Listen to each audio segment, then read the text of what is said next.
Welcome to today's episode of the Data Driven Actualization Podcast. Today, we're going to talk about how to reinvent your life.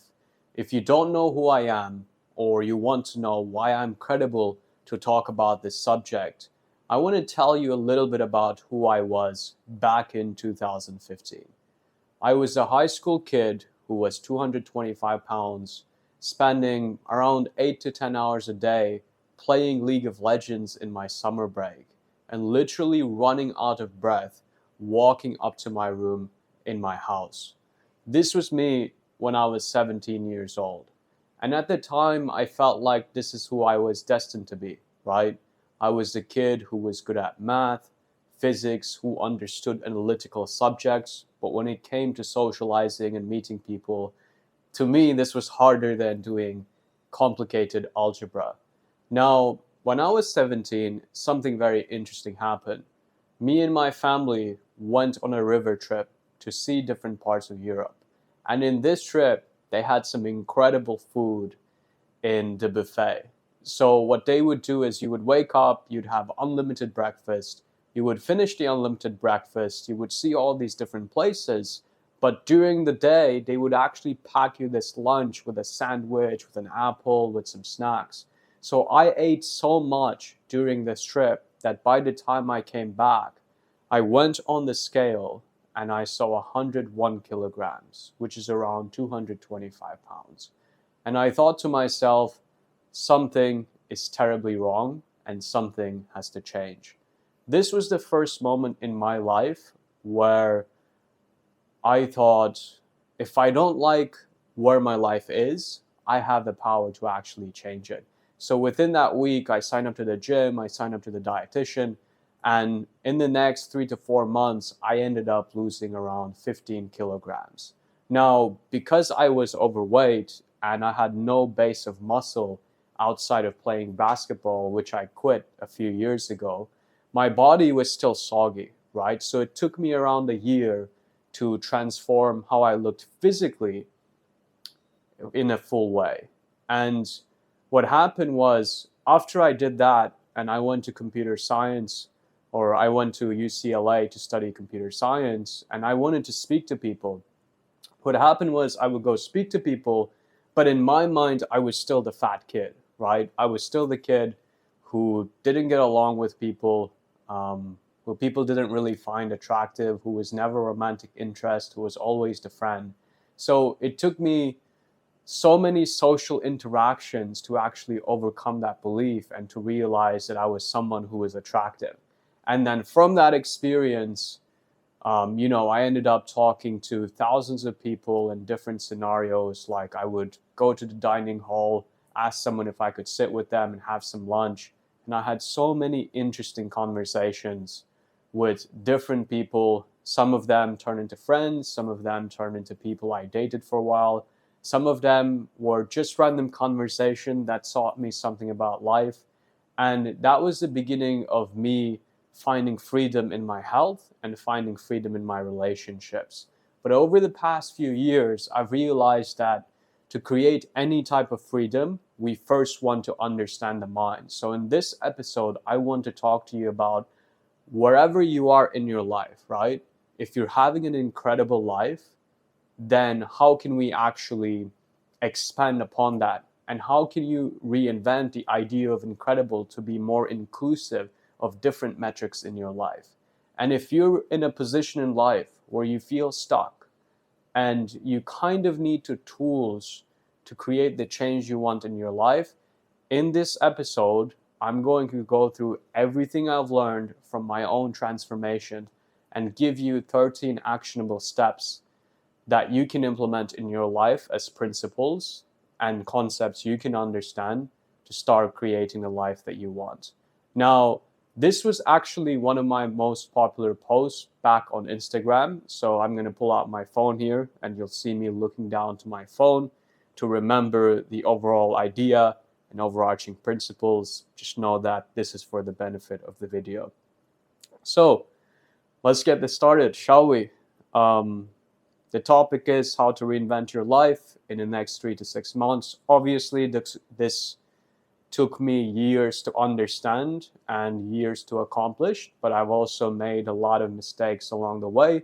And part of my intention in this video is to help you avoid the mistakes that I made. So if you want to have a quick look here, you can see that in 2016, 2016, this is how I used to look like, right? That's me in the green sweatshirt. And actually, that's a picture with my mom. I think it was either my birthday or her birthday. I don't remember. And then you can see a regular picture in 2023 where I was having some brunch with a friend.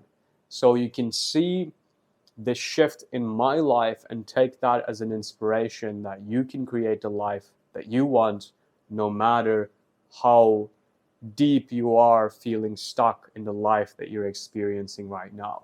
So step number one is to establish baseline habits, right? These are the core habits that are important to live a good life.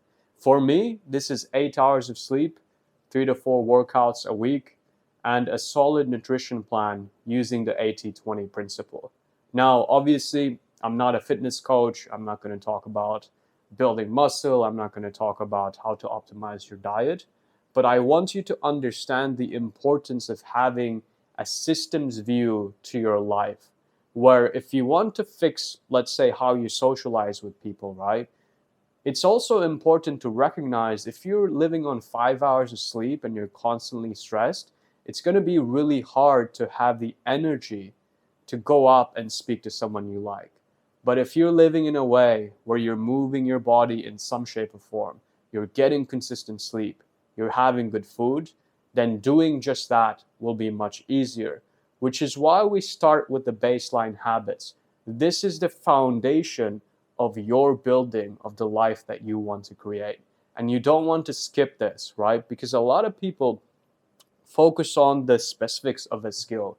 So they may have one conversation with someone new and they may say, okay, what are some strategies I can use? What's a rapport building question I can ask so I have a good interaction with this person? But everything you experience comes down to your baseline habits and to your mind. So for now, what I want you to do as you're watching this or listening to this is ask yourself, how's your sleep? How's your workouts? How's your nutrition? And what are some quick wins you can create by adjusting these things very slightly? The second step is do a content audit, right? Cut out every single thing that doesn't teach you skills, that doesn't bring you joy, and that creates a sense of FOMO. Now, obviously, if you're watching this and this is not helping you, that would mean cutting out this video. And to me, that's okay, because I want you to create this transformation for you. Now, the key principle here, right, is it's easier to remove something from your life than to trust your willpower to resist it. I remember back when I was first losing weight, when I was 17 years old, my mom just simply started not buying desserts anymore, not buying sweets anymore. So if I had to go somewhere and if I wanted some chocolate, I would actually have to go to the store and buy the chocolate, which created friction between the action that I could take, but something that was not beneficial to my life, so the harmful action I would take, and how much effort it took to actually do that thing. So as a result of that, it became a lot easier to do the things that served me. And the same goes with your content, right? If you watch content that puts you into a state of frustration, of anger, of feeling rushed, then what's going to happen is those states start becoming more and more of your reality over time. And as a result of that, you will feel more frustrated, you will feel more angry, you will feel more upset with the world. And this goes into also the friend circle you have, the city you're in, all of this stuff, right? There's a reason why when you go to a meditation retreat, it's usually somewhere outside of the city. And what happens? You go there and you take 10 days out of your life where you just sit, you meditate, you listen to Dhamma talks. Now, if you're doing a content audit and you realize there's a lot of stuff that you can remove, just start with the most counterproductive things.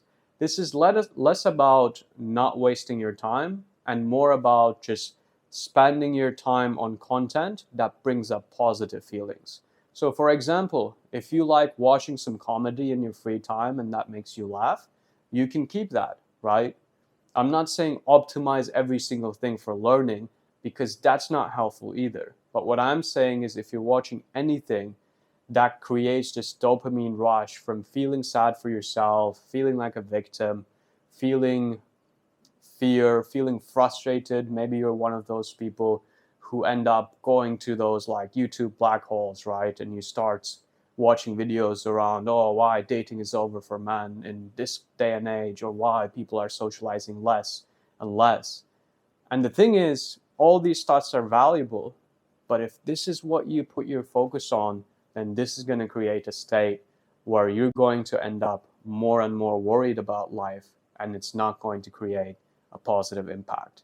So step number 2, do a content audit and cut out everything that doesn't teach you skills, that doesn't bring you joy, and that creates a sense of FOMO. Now, step number 3, learn about tranquil wisdom insight meditation. In short, this is called TWIM. Now, I was taught TWIM by one of my mentors, Pierre. I've been practicing TWIM for the past, I think, 3 years now. Time really flies, huh? And the reason I started getting into TWIM at the time was actually I wanted to be more socially charismatic.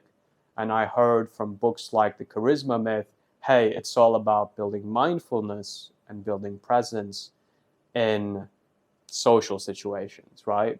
Now, the question is, everyone talks about mindfulness, but no one tells you how to actually build it in a sustainable way. And with TWIM, the idea is you have a meditation that you do for 30 minutes a day. The simple instructions of this meditation, you can go on YouTube and find out. If you search Dhamma Sukha on YouTube or if you search TWIM on YouTube, you'll easily find it. But the way that the overall structure works is first you imagine a happy memory, a human baby, a baby animal, and you really allow yourself to notice the feeling that comes up as you're imagining this and allowing this to come into your awareness, right? And then over time, you can start sending these warm wishes to yourself. You can start telling yourself, may I be happy. May I be healthy. May I be at peace. And when you say these things, just really allow yourself to feel the impact of these wishes that you're bringing to your attention. And then from there, you pick a spiritual friend, right? And this spiritual friend is supposed to be someone you know personally, someone of the same sex, and someone you have a relatively stable relationship with so that it's easier for you to feel love for this person. And someone who's in good health so that you don't feel a sense of sadness when you think of them, right? So with TWIM, we do this 30-minute meditation. The first few minutes, we remember the memory, or remember the baby animal, the human baby. And the next 5 minutes, we go on to radiating wishes to ourselves. And the rest of the meditation, we radiate to our spiritual friend. Now, the reason TWIM is so powerful is the whole meditation is based on creating this feeling of loving kindness. And this feeling of loving kindness is a very powerful state to spend your life in. Like, imagine every experience of life that you were going through, you could just sit and hold yourself in unconditional love. And I know maybe you're a guy who values being strong and being a powerful man. So maybe you think this is a little bit cheesy, right? But the thing with having love for yourself is this is actually where true lack of need for validation and true strength comes from, right? Because if you can be perceived in any way and you can still hold yourself in love, but you can also hold others in love even in their worst moments, then you will be someone who's very unreactive, who's very grounded, and who's very confident on living life the way that you want to live. So again, this is just the basics for TWIM.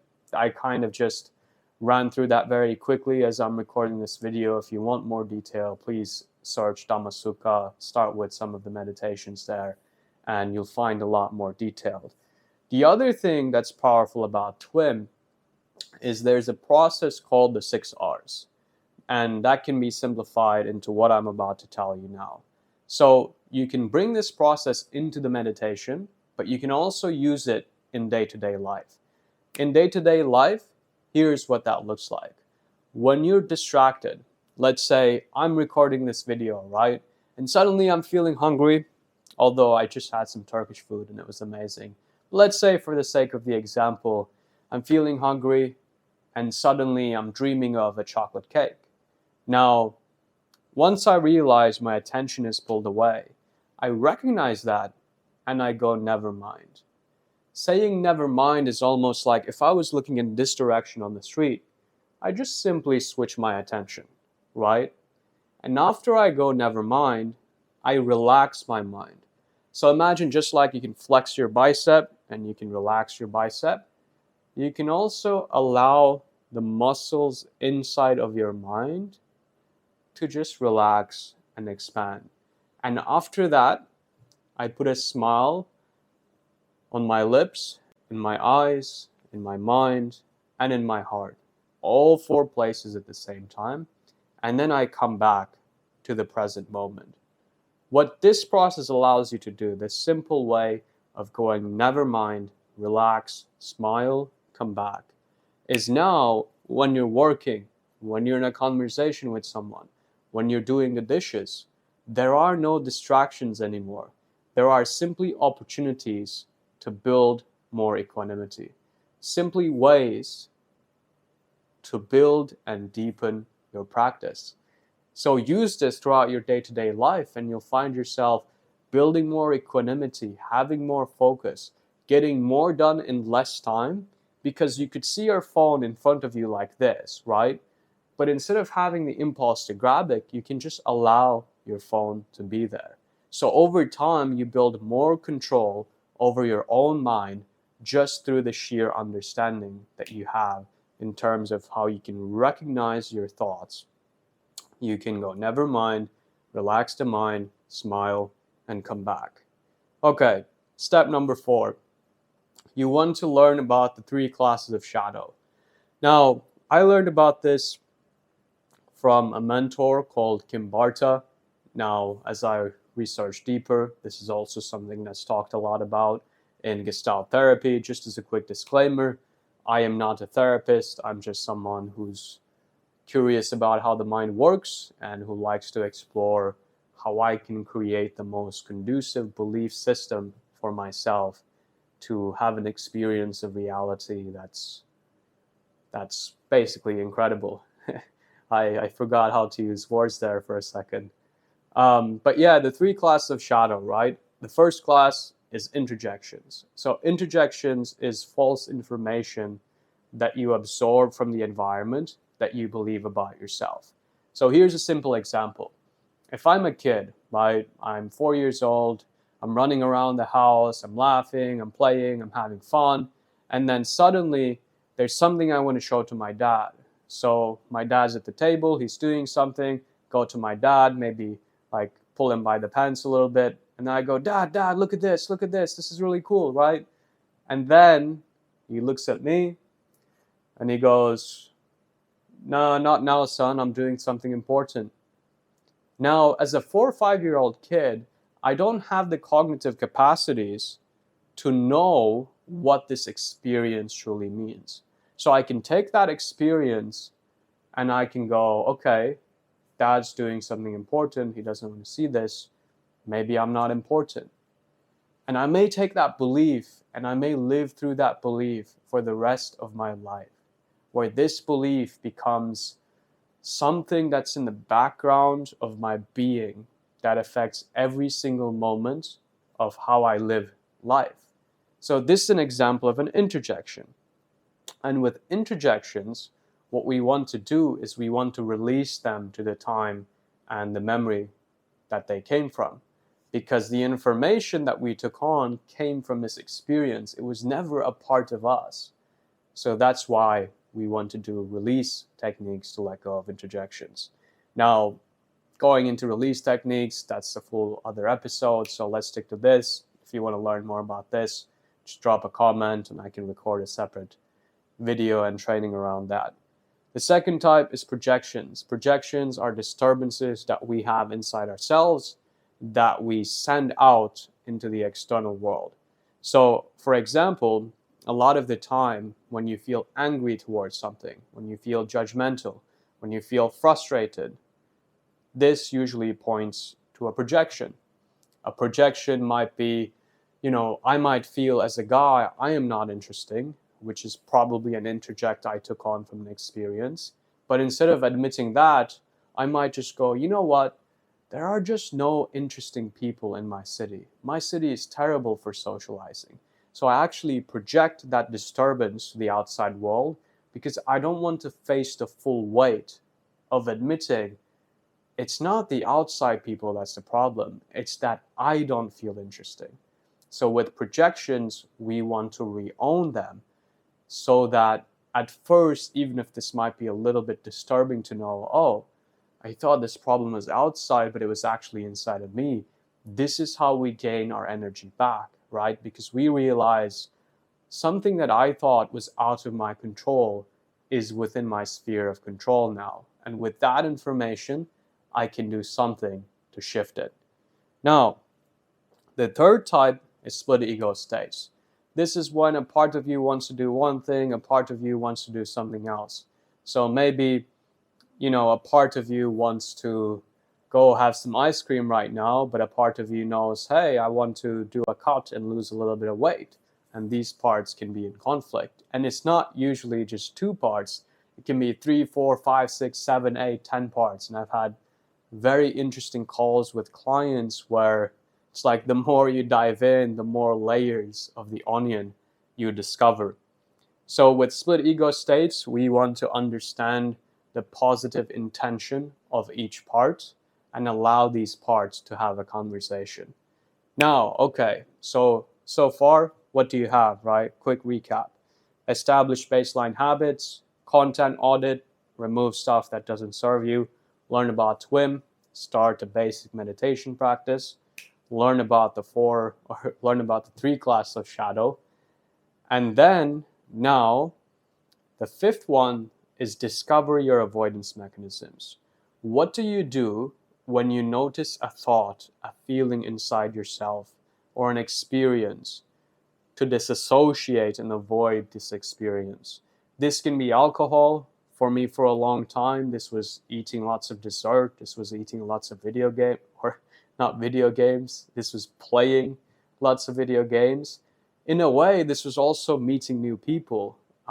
Once I learned how to socialize with people, it almost became a little bit addicting to go meet someone new rather than, stick and live in the same city for a long period of time.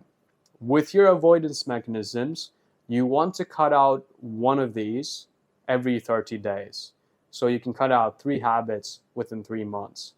And based on what you have in front of you right now, I recommend start with the one that causes the most disturbance in your life, and then you can work your way down to more subtle disturbances.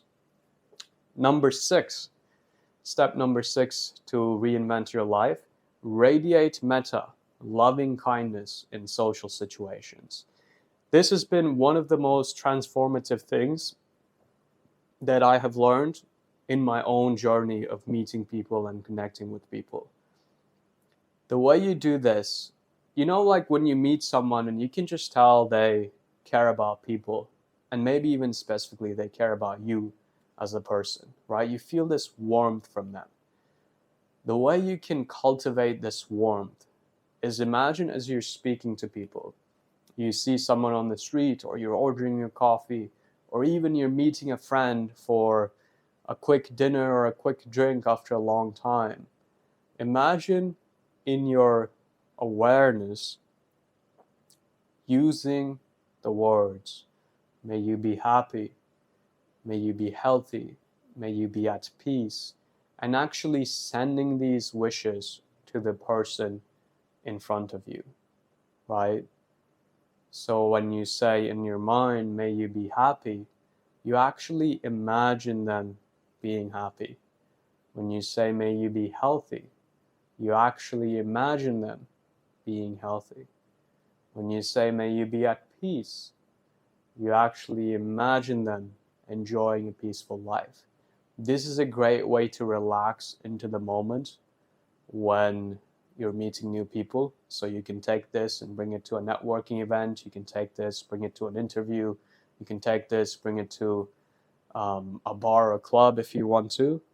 And it's a great way to, it's like a great baseline habit to fall back on when it comes to how you socialize. So you don't need to know exactly the right things to say, but you're always spending time in this energy of relaxation and warmth, which are the two foundations of being socially attractive to people. Now, if difficult emotions arise in your life, then you can also radiate this to yourself. So funny enough, yesterday I was at a dance social here as I'm traveling, right? And turns out I ended up dancing with one of the best dancers in the city. Now, I've only been Latin dancing for a few months consistently. I've been learning bachata and salsa, right? And it turns out this dancer wasn't very impressed with my dance moves, which is okay. Like, I don't claim to be the best about it, right? And in that moment, this used to be something that would really bother me a few years ago. I would think, oh, look at me, I disappointed someone. I wish I could have done better. Now I look like a bit of a clown. But yesterday, when someone told me that this person was not very impressed by my dancing skills, I was like, okay, that's all good. And a lot of this perspective shift happened because I learned how to hold myself in the unconditional loving witness. So as I'm recording this video, if I make a grammatical mistake, English is not my first language, that's okay. I can hold myself in the unconditional loving witness, right? So this is a skill that I want you to build as well.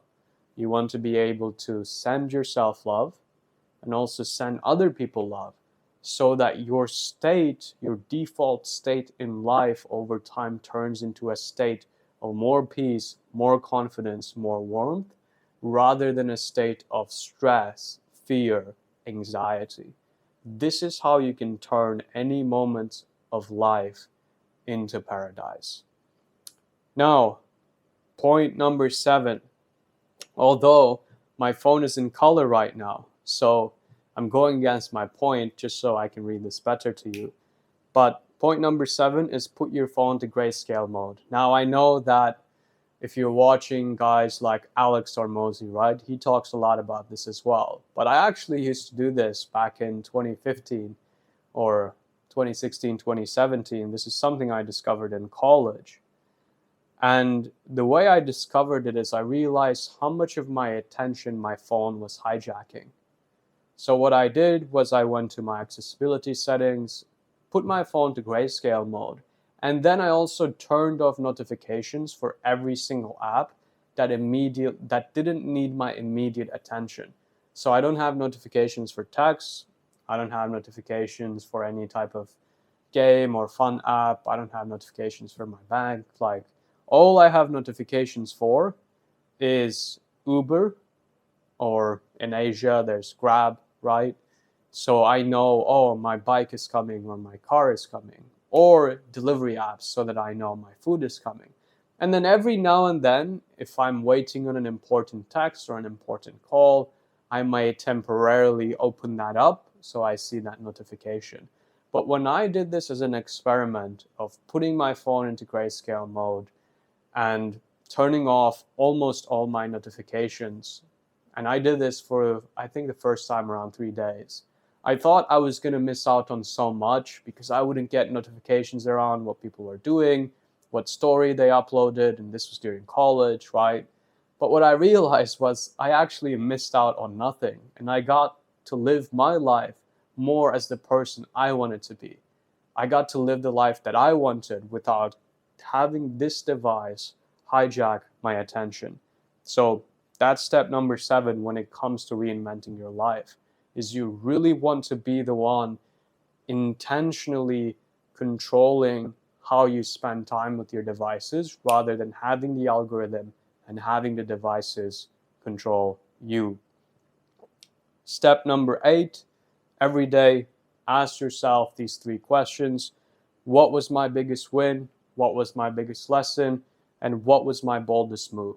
The biggest win allows you to build a muscle of celebration. The biggest lesson allows you to build a muscle of learning. The boldest move reminds you that in every moment of life, you have a choice, right? You can either move towards the person you want to be, or you can move away from the person that you want to be. And whenever you choose to move towards the person you want to be, that's an act of courage. So by asking yourself, what was my boldest move? Over time, you create this ecosystem where building courage becomes something fun and rewarding for you.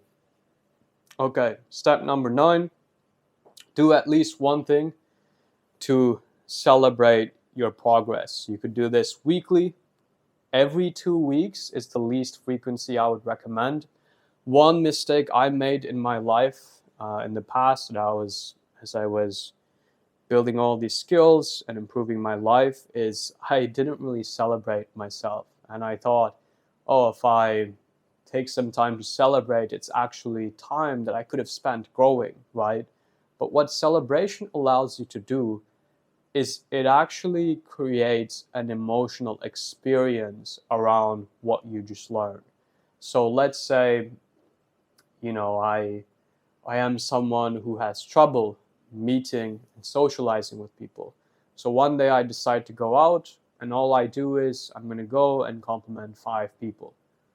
And then I do that. If after that experience I do something as simple as take myself to lunch in my favorite place, or get myself a small piece of chocolate, then by tying that experience to a symbolic celebration, I'm allowing that experience to sink in deeper. But I'm also seeing my own progress in my journey. So many people quit when they're a few inches away from their goals because they never celebrated the journey itself and they feel like they're still so far away. Whereas if you celebrate every step of the journey, then you're able to, in a way, more sustainably and with more discipline stick to your goals, because you can actually see where you're at along the path. And it doesn't feel like this experience of hitting the same wall over and over again. Step number 10 is be very sincere with the people that you meet while gamifying the process of socializing, of achieving your goals. So I want to talk a little bit about gamification. This has been one of the things we've done inside our mentorship is we built our own custom software to gamify the process, where when you hit these goals, you get access to extra support, you get leaderboards, and you get custom notifications, so that there's this ecosystem that's helping you create the life that you want. Now, there's simple ways to implement this in your own life, right? So one thing me and my friend did back when we did a meditation retreat in Guadalajara, Mexico, I really like Reese's peanut butter cups, right? So at the house we were in, we just bought a ton of Reese's peanut butter cups. And what we would do is first sit of the day is usually the longest. So I think at the beginning, the first sit was around 90 minutes. But over the 10 days, like our first meditation became 2 hours long, and 2 hour 15 minutes, 2 hour 30 minutes. And then I think the last couple of days, it was literally a 3 hour non-ending sit. And obviously sitting for 3 hours and just observing how the mind works can get not necessarily boring, but quite monotone. So what we would do is we would reward ourselves by, hey, if I do this sit, I'm going to have 1 piece of Reese's chocolate peanut butter cups. And that really helped. Another way you can do this is, let's say you want to listen to a new podcast, your favorite creator came up with a new video, you can actually schedule it after a 2 hour work block. So first you're doing your work, and then you're learning the thing that you want to learn.